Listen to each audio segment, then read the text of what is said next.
In 1978, over 900 people died in a remote jungle settlement called Jonestown.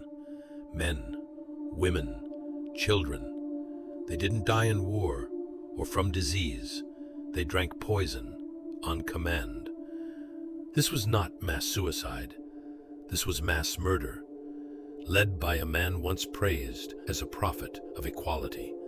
Welcome to Jonestown, the deadliest cult in American history.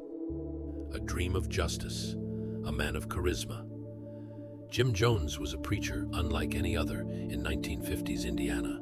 He spoke of racial equality, economic justice, and a new kind of church where black and white worshiped side by side. People listened.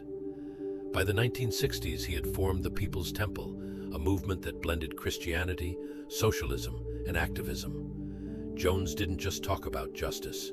He bussed in the homeless, ran soup kitchens, and opened free medical clinics. But behind the kindness was obsession. He controlled marriages, separated families, forced confessions. Jones told followers he was God.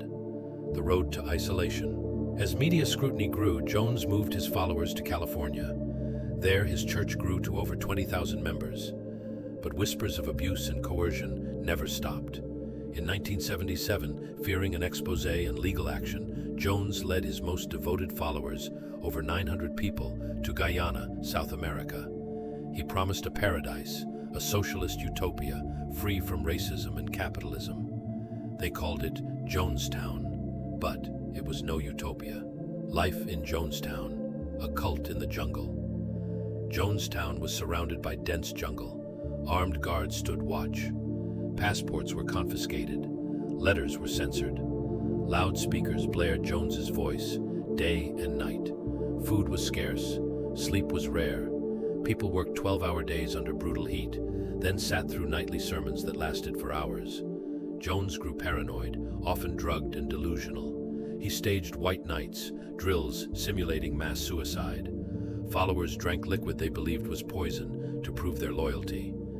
To understand Jonestown, you have to understand why people stayed. Many joined the People's Temple because they believed in something real: equality, community, justice. In the 1960s and 70s, America was chaotic.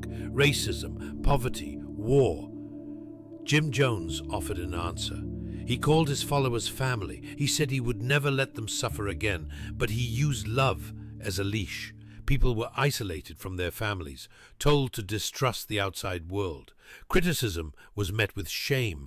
Praise was addictive. Psychologists call it coercive control, love bombing, isolation, fear, and exhaustion, until the only voice left in your head is his. Back in the U.S., concerned families and ex-members demanded action. Congressman Leo Ryan traveled to Guyana in November 1978 to investigate. He interviewed residents. Some begged to leave with him. Jones allowed them to go, at first. But as Ryan and his group prepared to leave, they were ambushed at the airstrip. Gunmen opened fire. 5 people were killed, including Congressman Ryan, the first sitting U.S. representative to be assassinated in office. Hours later, Jones gathered his followers. A vat of grape-flavored drink was prepared, mixed with cyanide, Valium, and chloral hydrate. Children were poisoned first, then the adults. Many were forced, some were injected. A few tried to flee into the jungle. Most didn't make it. When authorities arrived days later, they found 918 bodies sprawled across the compound. 304 of them were children. Jonestown wasn't a sudden tragedy. It was a slow unraveling of truth, freedom, and critical thought, strangled by one man's hunger for control. It's easy to ask, why didn't they leave? But the real question might be, how did one man get nearly 1,000 people to die for him? Thank you for tuning in to Knowriosity, where chilling history comes back to life. If you enjoy Tales Lost to Time, don't forget to like, comment, and hit subscribe. There's always more waiting in the shadows.